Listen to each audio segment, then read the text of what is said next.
So there's a lot of valid concern these days that our technology is getting so smart that we put ourselves on a path to a jobless future. And I think the example of the self-driving car is actually the easiest one to see. So these are going to be fantastic for all kinds of different reasons. But did you know that driver is actually the most common job in 29 of the 50 US states? What's going to happen to these jobs when we're no longer driving our cars, or cooking our food, or even diagnosing our own diseases? Well, a recent study from Forrester Research goes so far to predict that 25 million jobs might disappear over the next 10 years. To put that in perspective, that's 3 times as many jobs lost in the aftermath of the financial crisis. And it's not just blue-collar jobs that are at risk. On Wall Street and across Silicon Valley, we are seeing tremendous gains in the quality of analysis and decision-making because of machine learning. So even the smartest, highest-paid people will be affected by this change. What's clear is that no matter what your job is, at least some, if not all of your work is going to be done by a robot or software in the next few years. And that's exactly why people like Mark Zuckerberg and Bill Gates are talking about the need for government-funded minimum income levels.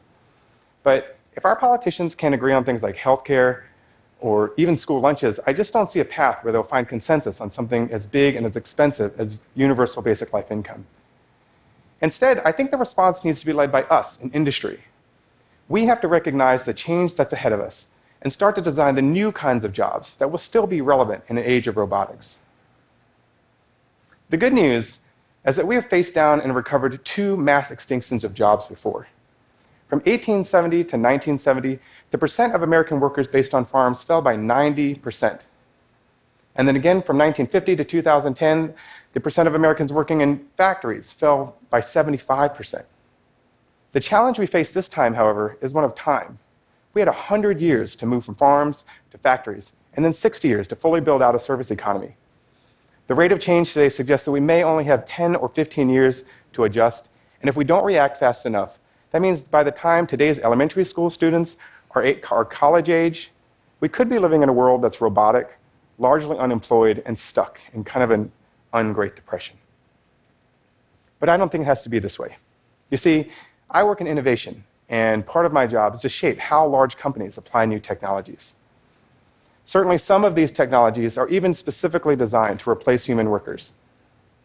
But I believe that if we start taking steps right now to change the nature of work, we can not only create environments where people love coming to work, but also generate the innovation that we need to replace the millions of jobs that will be lost to technology. I believe that the key to preventing our jobless future is to rediscover what makes us human and to create a new generation of human-centered jobs that allow us to unlock the hidden talents and passions that we carry with us every day.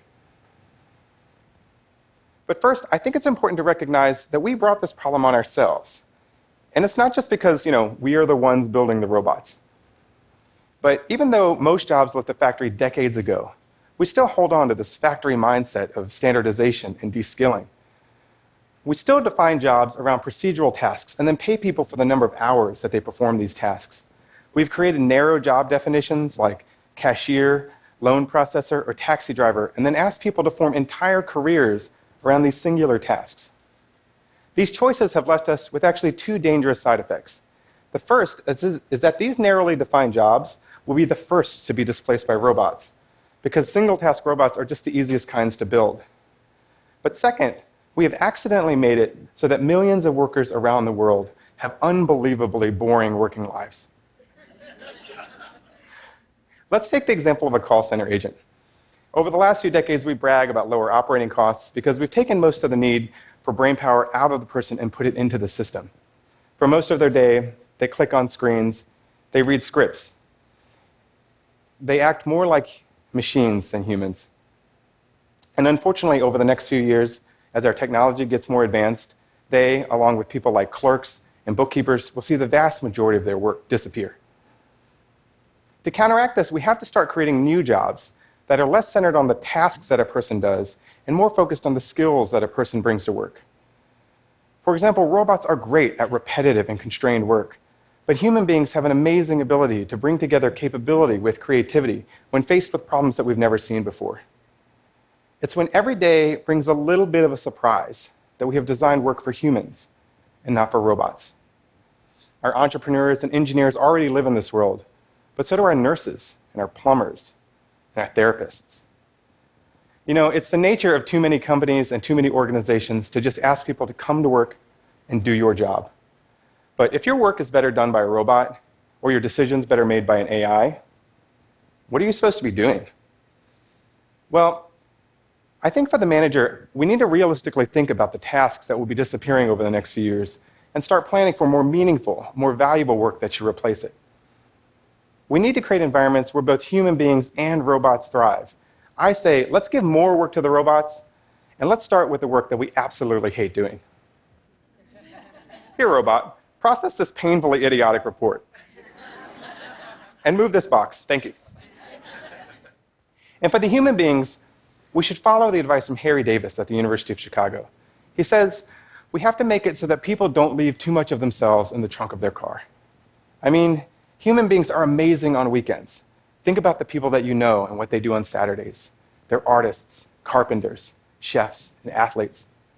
But on Monday, they're back to being junior HR specialist, systems analyst 3. You know, these narrow job titles not only sound boring, but they're actually a subtle encouragement for people to make narrow and boring job contributions. But I've seen firsthand that when you invite people to be more, they can amaze us with how much more they can be. A few years ago, I was working at a large bank that was trying to bring more innovation into its company culture. So my team and I designed a prototyping contest that invited anyone to build anything that they wanted. We were actually trying to figure out whether or not the primary limiter to innovation was a lack of ideas or a lack of talent. And it turns out it was neither one. It was an empowerment problem. And the results of the program were amazing. We started by inviting people to re-envision what it is they could bring to a team. This contest was not only a chance to build anything that you wanted, but also be anything that you wanted. And when people were no longer limited by their day-to-day job titles, they felt free to bring all kinds of different skills and talents to the problems that they were trying to solve. We saw technology people being designers, marketing people being architects, and even finance people showing off their ability to write jokes. We ran this program twice, and each time more than 400 people brought their unexpected talents to work and solved problems that they had been wanting to solve for years. Collectively, they created millions of dollars of value, building things like a better touch-tone system for call centers, easier desktop tools for branches, and even a thank you card system that has become a cornerstone of the employee working experience. Over the course of the 8 weeks, people flexed muscles that they never dreamed of using at work. People learned new skills, they met new people, and at the end, somebody pulled me aside and said, I have to tell you, the last few weeks has been one of the most intense, hardest working experiences of my entire life.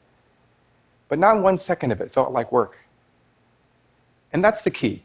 For those few weeks, people got to be creators and innovators. They had been dreaming of solutions to problems that had been bugging them for years. And this was a chance to turn those dreams into a reality. And that dreaming is an important part of what separates us from machines. For now, our machines do not get frustrated, they do not get annoyed, and they certainly don't imagine. But we as human beings, we feel pain, we get frustrated, and it's when we're most annoyed and most curious that we're motivated to dig into a problem and create change. Our imaginations are the birthplace of new products, new services, and even new industries. I believe that the jobs of the future will come from the minds of people who today we call analysts and specialists, but only if we give them the freedom and protection that they need to grow into becoming explorers and inventors. If we really want to robot-proof our jobs, we as leaders need to get out of the mindset of telling people what to do instead and start asking them what problems they're inspired to solve and what talents they want to bring to work. Because when you can bring your Saturday self to work on Wednesdays, you'll look forward to Mondays more. And those feelings that we have about Mondays are part of what makes us human. And as we redesign work for an era of intelligent machines, I invite you all to work alongside me to bring more humanity to our working lives. Thank you.